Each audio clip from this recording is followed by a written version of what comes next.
Now we are going to study structure of TS of anther.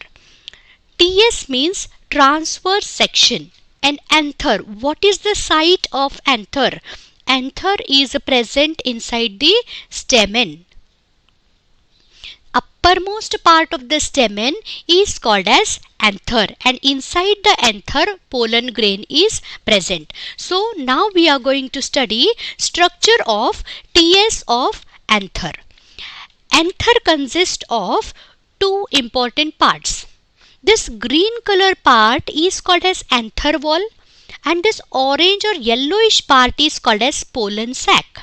So anther consists of two parts, anther wall and pollen sac. First of all, we will study anther wall. This anther wall is made up of four layers: epidermis, endothecium, middle layer and tapetum. So one by one we will study this. First we will consider epidermis. Epidermis is the outermost layer. It is single layered. Here the cells are flattened, or you can say barrel shape, and as it is uppermost layer, it is protective in function. Epi means above and derm means layer. So what is the first point? Epidermis is the outermost layer. Next it is single layered. Here the cells are flattened, and here if you see, this epidermis is common for all the pollen sac, and its important function is it gives protection to all the pollen sac. Below this epidermis, endothecium is there. Endo means again to the inner side of epidermis. One more layer is present. That layer is called as endothecium. Endothecium is also single layered. Endothecium is present just inner side of epidermis. Endothecium is also common, just like epidermis, it is common for all the pollen sac, means it is surrounding, single layer is surrounding all the pollen grains, pollen sac. So this is endothecium. See, epidermis is protective in function. Endothecium provides the line of dehiscence, means here the cells of endothecium are thin walled. Means whenever the pollen grains will get mature, those pollen grains will dehisce or get released from here only. So endothecium provides the line of dehiscence, means the pollen grain in future will dehisce from this part only. Next layer is middle layer. See, epidermis is single layer, endothecium is also single layer, but middle layers means this layer is made up of 1 to 3 layers. Means sometimes one layer will be there, sometimes two or sometimes 3 layers. Function of epidermis is to protect. Function of endothecium is to provide the line of dehiscence, but the function of middle layer is not known. Epidermis is common for all. Endothecium is also common for all, but this middle layer surrounds the specific pollen sac only, and when the pollen grain becomes mature, it automatically degenerates. So its exact function is not known. Last layer is tapetum. Tapetum, this orange color or this big cells are, this is the layer of tapetum. Tapetum is the innermost, or you can say fourth layer. It surrounds the sporogenous tissue. Now what is sporogenous tissues? Actually sporogenous tissues are not visible here. It is surrounded by tapetum. But these sporogenous tissues are the tissues which continuously give rise to pollen grains. And this is pollen sac, means naturally this is the sac which is containing pollen grain. So sporogenous tissues are the tissues which continuously give rise to pollen grain, and tapetum surrounds the sporogenous tissue. The cells of the tapetum, they are single layered and they are quite larger or comparatively larger in size with prominent nucleus. Sometimes nucleus may be one or sometimes many nuclei. Then Here tapetum, two important function of tapetum. One is tapetum provides nutrition to the growing pollen grains, and tapetum is responsible for the formation of sporopolanin. Sporopolanin is nothing but it is the material which is useful in the formation of exine. Now what is exine? Exine is the outermost coat of pollen grain. So tapetum is the last layer. It is single layered. It surrounds the sporogenous tissues which give rise to pollen grain. Tapetum is having two important functions. One, to provide nutrition to the growing pollen grain.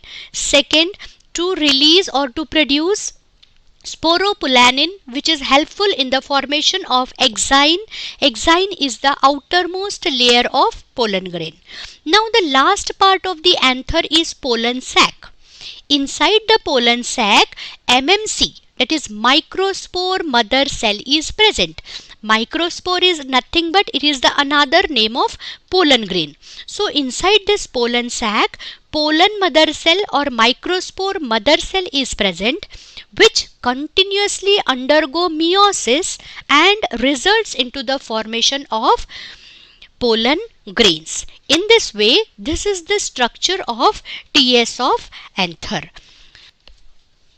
Now we are going to study structure of pollen grain. Pollen grain is present inside the stamen. Stamen is the individual member of gynoecium.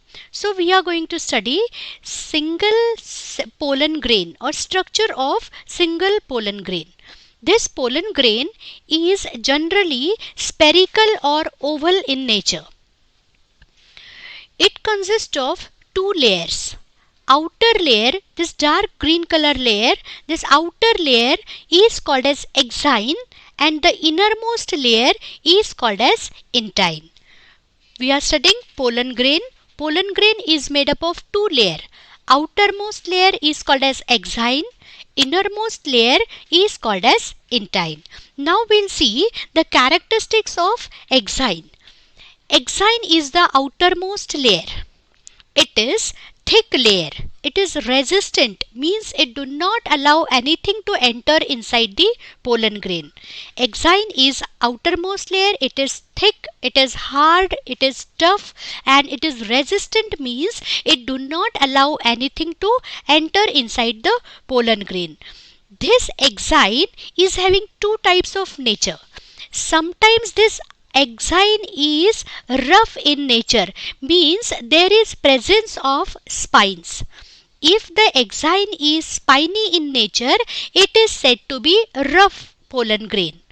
If the exine do not have this spines, the pollen grain is said to be smooth in nature.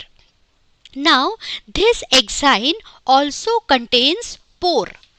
Three pores, sometime one pore, sometime three pores. This pore which is present in exine is called as germ pore. If one pore is present, means it is called as uniporate. The pollen grain is said to be uniporate, and it is generally present in monocotyledonous plant. If the exine contains three germ pore, one here, and one here, three, then that condition is called as triporate, means three germ pores are present, and that type of triporate condition is present in dicotyledonous plant. So this is exine. Exine is the outermost layer. It is hard, it is tough, it is resistant, means it do not allow anything to enter inside the pollen grain. There is presence, sometimes there is presence of spines, then the pollen grain is said to be rough. If the spines are absent, the pollen grain is said to be smooth. In exine, there is presence of germ pore. If one germ pore is present, the pollen grain is said to be uniporate. Uni means one and porate means pore. This uniporate condition is generally present in monocotyledonous plant. If there are three germ pore, then the pollen grain is said to be triporate. Tri means three and porate means pore. This type of condition is present in dicotyledonous plant. Exine is made up of sporopolanin. Sporopolanin is the material which is produced by tapetum, which we have already studied in TS of anther. Now coming to intine. Intine, in means inner side. The layer which is present inner side of exine is called as intine. Intine is thin as compared to exine. Intine is thin and it is flexible. This intine is made up of one material called as PC, means pectin and cellulose. Exine is the outermost layer, it is hard and thick. Intine is the innermost layer, it is thin and it is not hard, it is flexible. Exine contains germ pore, intine do not contains germ pore. Exine is made up of sporopolanin and intine is made up of PC, means pectin and cellulose. Inside the intine, it encloses vacuoles.